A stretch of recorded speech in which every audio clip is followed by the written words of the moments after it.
Boa tarde, meus amigos e amigas. Mais uma vez estamos aqui com vocês no nosso Futebol Hoje, o resumo semanal sobre o mundo do futebol brasileiro e suas peculiaridades. Estou mais uma vez, sou Vinícius Mota, estou mais uma vez na companhia de Pedrão, trazendo para vocês os principais acontecimentos da semana. Bem, amigos, de início, nosso primeiro assunto aqui no Futebol Hoje é o quê? A eliminação flamenguista na Copa do Brasil com o Atlético Paranaense. O Flamengo tomou-lhe um chocolate de 3-0. Deixou muito a desejar, porque tem muito mais time no papel que o Atlético Paranaense, mas futebol, amigos, futebol não se decide no papel, e sim no campo. 3-0 e eliminado. Agora, ontem se recuperou, né? Manteve acesa a chama de tentar o tricampeonato brasileiro, vencendo o Atlético Mineiro, líder do campeonato. Pedrão, boa tarde. Boa tarde. Antes de tudo, eu queria te perguntar o seguinte. A gente teve a oportunidade de acompanhar junto a eliminação flamenguista na Copa do Brasil, de 3-0 para o Atlético Paranaense. A impressão que eu tive é que o Flamengo pecou muito na criatividade, sabe? E eu vou te falar, o segundo gol foi uma falha clamorosa do goleiro, aceitou. Eu ainda acho que o primeiro gol, aquele pênalti, foi um pênalti esquisito, eu não marcaria, mas enfim, o jogo acabou 3-0. Renato Gaúcho pecou um pouco, ao meu ver, na escalação, porque eu acho que Diego, naquele momento, seria um jogador para jogar um pouco mais avançado na criação, trocando com o André Pereira, não o contrário como foi. O André Pereira jogou mais avançado e o Diego mais recuado. Saiu no segundo tempo, entrou o Michael e aí ele voltou para a posição de origem. Suas impressões a respeito da eliminação flamenguista, Pedrão? Boa tarde mais uma vez. Boa tarde. Isso aí eu concordo com você. O meio de campo ele jogou com as peças trocadas. Mas não foi só isso. Eu acho que o Flamengo, por estar no Maracanã, ele quis resolver um jogo assim com muita rapidez, muita ansiedade do Flamengo. O Flamengo não soube ganhar. O time do Atlético Paranaense não é nada demais. É um time que sabe fazer uma retranca e sabe partir para o contra-ataque na hora certa. É um time sem expressão, mas um time taticamente ele sabe jogar. E ele fez isso contra o Flamengo. Praticamente o Atlético não ganhou. Na verdade, o Flamengo perdeu o jogo com seu excesso de ansiedade e uma falha do técnico por não acalmar os jogadores e ganhar com tranquilidade. Foi isso que aconteceu. Bem, de uma forma ou de outra, o Atlético passou a última. De uma forma ou de outra, o Atlético Paranaense não deu chance para o Flamengo encaçapou 3-0 e o que? Se classificou para a final da Copa do Brasil, que vai ser decidida contra o Atlético Mineiro, que confirmou o favoritismo, tirando o Fortaleza. Falando em Atlético Mineiro, Pedro, você teve a oportunidade ontem de ver o jogo Flamengo e Atlético Mineiro. O Flamengo ganhou de 1-0, se recuperou, né, das derrotas que vinha sofrendo. E aí eu te faço a seguinte pergunta, Pedro. Ao seu ver, com 2 jogos a menos e 10 pontos atrás do Atlético Mineiro, o Flamengo ainda tem chance de brigar pelo tri brasileiro? Tem chance. Lógico que tem chance. E ontem ele ganhou o Atlético Mineiro jogando inteligentemente, sabe? O Flamengo ontem segurou o jogo, jogou com calma, não teve aquele futebol brilhante que a gente está acostumado a ver do Flamengo, mas teve um futebol inteligente. Você acha que o nível de futebol do Flamengo caiu? Tu acha isso? Não, eu acho que o Flamengo está desfalcado e o Flamengo, quando perde o Arrascaeta, o que acontece? O time do Flamengo fica meio doido. Meio refém do Arrascaeta na criação da jogada. Porque, na verdade, o Everton Ribeiro ele cresce muito junto com o Arrascaeta. Então, quando ele está sem o Arrascaeta, ele fica aquele jogador com a responsabilidade de fazer o que o Arrascaeta faz, ele não faz muito, porque ele joga numa faixa de campo muito meio para a ponta direita, meio caindo quase na lateral. Exatamente, ali. Então o Flamengo fica confuso.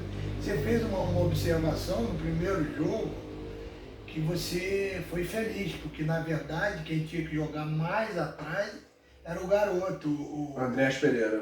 O Diego é aquele cara que se movimenta mais junto com o ataque. Ele meio que joga como volante improvisado, segundo o nome. A posição dele sempre foi aquele terceiro, quarto homem, aquele terceiro homem de meio campo. Aquele cara, aquele meia, né? Meia clássica, né? É verdade. Mas enfim, ele é um cara versátil e consegue jogar ali. Mas o ideal é jogar um pouco mais avançado. Mas o Flamengo tá no páreo. Tá no páreo, então? Tá no Aí, torcida flamenguês, Pedrão falou que o Flamengo tá no páreo pro brasileiro e ainda tem a final da Libertadores. Tá no páreo. Vamos ver. Senhores, mais um acontecimento importante da semana do nosso mundo futebolístico foi, mais uma vez, aí aquele assunto que a gente já falou aqui várias vezes, mas infelizmente temos que falar, né? Seleção brasileira convocação. Nenhuma novidade muito relevante, né, Pedrão? Com exceção dele, que retornou à seleção depois de um longo tempo. Felipe Coutinho. Aí eu te faço a seguinte pergunta: o cara ficou contundido quase um ano. Voltou, joga um jogo. Teve agora essa semana, não sei se foi semana ontem, um dia desse, eu estava até vendo um VT, Barcelona e Alavés, ele estava jogando nada, sem hit, futebol ainda apresentando um futebol pequeno, convocado para a seleção. O que você tem a dizer a respeito disso? Eu acho um absurdo, cara. Eu acho que esse Tite, ele continua convocando os piores e deixando os melhores de fora. O garoto hoje, ele não para de fazer gol, ele não para de atacar. O Vinícius Júnior. E ele convocar um cara que está voltando agora, a política é ao contrário. O Brasil hoje, ele convoca os piores. Os caras que estão convocados pelo Tite são os piores, não são os melhores. É isso que acontece. As grifes, né? Joga no Barcelona, convoca. E o Brasil tá aí, ó. Com esse técnico aí, insistindo com esse técnico, a política da CBF é uma política errônea, total, que eu acho que isso aí não existe. Eu acho que o Brasil não tem time, continua a dizer, um time que precisa ainda armar um time para jogar uma Copa do Mundo. Porque com essa seleção aí não pode esperar. Pode ganhar tudo, mas eu não acredito. E vou te dizer mais, hein? Ele vai jogar 2 jogos agora difíceis. Ele vai jogar com Colômbia e Argentina. Ele vai jogar com Fabinho, com Fred, com Paquetá no meio de campo. Eu desconfio mais uma vez. Bem, senhores, estamos chegando ao final aqui do nosso futebol hoje, desse domingão gelado, de frio, pré-feriado aí de finados. Hoje é Halloween, né, dia 31. Vamos finalizar com o nosso último assunto, né, Pedrão? Ó, nós temos exatamente, pelo horário de Brasília, 15 minutos para começar o jogo Ceará e Fluminense lá no Castelão. Bem, é um jogo que tem tudo a ver, amigos, com o dia de hoje, dia do Halloween, né? Fluminense, ver o Fluminense é uma coisa terrível, né? É o dia das bruxas do Fluminense, porque o Fluminense é aquilo que a gente sempre fala. Todo mundo atrás, marcando da linha do meio de campo para trás, esperando ter uma chance no contra-ataque para quê? Para tentar, numa jogada isolada, ou do Caio Paulista de um lado, ou do Luiz Henrique do outro, conseguir uma jogada e um gol. O Fluminense é isso. Nada mais que isso. Um time com a camisa do Fluminense era o quê, Pedro? Para apresentar muito mais. Aí, para finalizar, vou passar a bola para você para a gente poder finalizar. Você fala, você acha, o que você acha do Fluminense a gente já sabe, mas dá seu pitaco sobre o que você espera daqui exatamente agora 14 minutos, agora 4 horas, Ceará e Fluminense. O que você espera do jogo? Eu vou te responder de uma forma bem sucinta. Eu não espero nada. Eu vou ver o jogo para ver o que vai acontecer. Porque essa semana eu até tive uma certa... esperança pós-vitória do Flamengo? Uma discórdia no Facebook. Um rapaz falou que o Fluminense tem uma diretoria, que tá tudo certo, não deve a ninguém. Mas contrata. Quer dizer, mas o Fluminense, ele continua. Um time que se contrata Bombadilha. Pô, peraí. Que eu vou te dizer, eu nunca vi o Fluminense nem pensar num Bombadilha. E o nome já diz, não, Bombadilha. Quer dizer, não, o jogador... É, um jogador... Assim, que tava sem clube, eu Fluminense falar, pô, tem um jogador que joga com aquele Macedo, lateral esquerdo. Danilo Barcelos, realmente. Mas já tá barrado. Danilo Barcelos, com Egídio. Estão barrados. Quer dizer, estão barrados, mas fazem parte do jogo.